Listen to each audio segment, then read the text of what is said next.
Alright, so this is my review for Pope Art's Xbox Series X pins and needles controller based on the needler from the Halo series. If you look at the box, it has this neat Covenant themed hexagonal shapes and designs. It's got the needles on the side and the metal from the gun. This is what the sides of the box look like. So when mine came in, it came in and the box was pressed in a bit like this, but it came in a package that was about the same size, so it was nice and protected. So when you open it up, it comes with this one little piece of bubble wrap, and you get this little Pope Art certificate of authenticity, and there's the controller. So I've been following Pope Art on Twitter for quite a while and other social media, and they always put out these really interesting renders. For the longest time, I actually thought that these were just mostly made just for art, but when they posted the pins and needles controller, someone made the comment that they were definitely going to have to buy it. And that's when I realized that not all of these are renders, and they actually do make some of these. And that's when I looked up their company website and I went on there, and I noticed it was 150. It's quite a lot, but I really enjoyed the needler and how much of a meme weapon it is in the Halo community. If you follow them on Facebook, you can get a 10% discount, so you can save yourself a little bit of money that way. I gotta say, ever since Super Nintendo and Nintendo 64 days, I've never been a fan of third-party controllers. I always hated just that they were always a weird shape, and they didn't ever seem to match up with first-party controllers. They usually had like weird plastic ribs or, just really off shapes. So whenever I was playing against someone or, just playing any game really, it just felt like I was at a bit of a disadvantage using something that was third party. So for my entire adult life, I've always been buying first party controllers just because I liked the way they felt. So I was a little hesitant to buy this one, but all the renders made it look like it was exactly the same as the first party controllers. So I was pleasantly surprised when they actually came in and felt just like the Microsoft controllers. It's got the same textured grip on the sides and on the controllers and bumpers that the first party controllers have. Unlike the Xbox Elite controllers, it's all one continuous piece. I would say that the buttons feel nice to press in overall. The tension on the triggers feels nice as well, and the D-pad feels pretty good. So when my controller came in, it came in with this indentation on the left thumbstick. It's not dirt or anything. It's definitely what looks like a thumbnail or fingernail marking that's imprinted inside of it, which is really unfortunate because these are pretty expensive controllers. I would say that the color for this controller is about what I expected for the controllers to be. It doesn't look like it's darker or lighter than the render, so that's nice. I appreciate that. I would say that the overall structure for this feels pretty strong. It doesn't feel like it's weak or poorly made in terms of like structure. If you have a good firm grip on this isn't going to fall apart on you. Though it does feel pretty sturdy overall, I would say that there are a few manufacturing issues that I noticed. If you look at the edge of the controller where the faceplate meets the bottom, if you pinch it downwards like this, you can notice there's a gap, and this doesn't really happen in the first party controllers at all. Also, you can see the edge of the bottom of the controller and where the faceplate meets.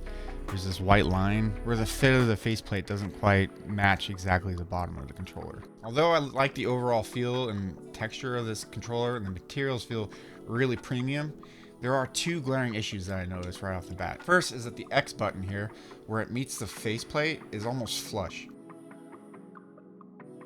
If you look at the first party controllers, you'll notice that there's actually quite a bit of a gap there.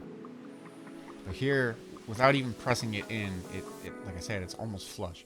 If you press it in, like with your thumb or fingers, whatever, it actually depresses past the surface and it feels like you're pressing it inside of the controller. Whereas if you press it in with a first party controller, even if you press it in all the way, you still feel like your finger is above the faceplate of the controller.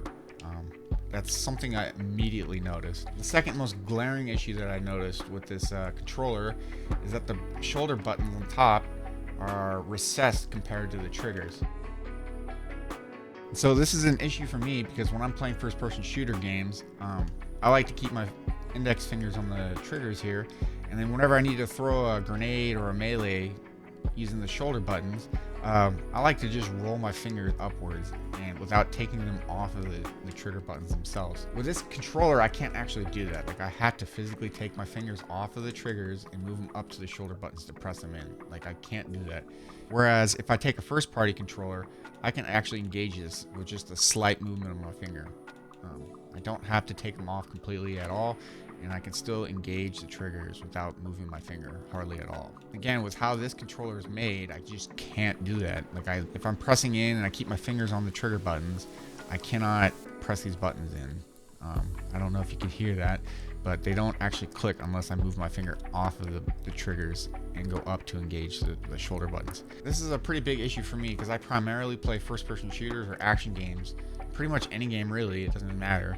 If you have to use those shoulder buttons, you don't want to take them off if you're in the middle of a firefight or something, just to engage those. So it's a pretty big downside for me for this controller. Aside from those two issues, there's two other little nitpicky issues that I have with this controller.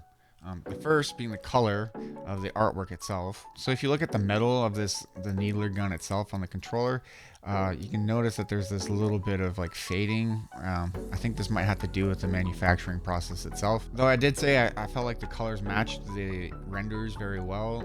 It's just something I noticed, and it's not a huge issue. It's just kind of nitpicky. The other issue, aside from the X button, is that I noticed that the face buttons seem like they're a bit undersized compared to the faceplate. If I just kind of wiggle these around a bit, it seems like the gap in these are much larger than they are in the first-party controllers.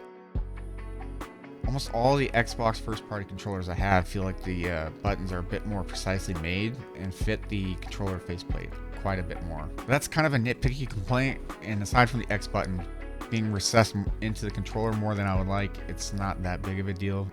So my final verdict for this, overall, I would say it feels like it's a sturdy controller. The materials feel really premium, but there's just too many glaring issues with the buttons themselves, which is mostly what it's for, is, you know, a functional piece.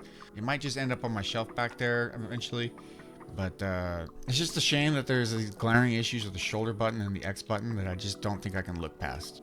If they offer to repair or replace this, then maybe it might go up, but as it is, I don't think I can recommend it other than just, you know, for the art piece that you might put on your shelf or something.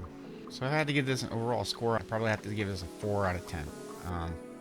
The issues with the shoulder buttons are a bit too glaring, same with the X button.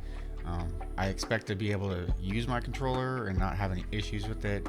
And it's just a bit too expensive for it to end up just being an art piece on my shelf. And that's just kind of how I feel about it. Well, that does it for me. I hope you like this video. If you do, give me a thumbs up. I'd appreciate it. And thanks.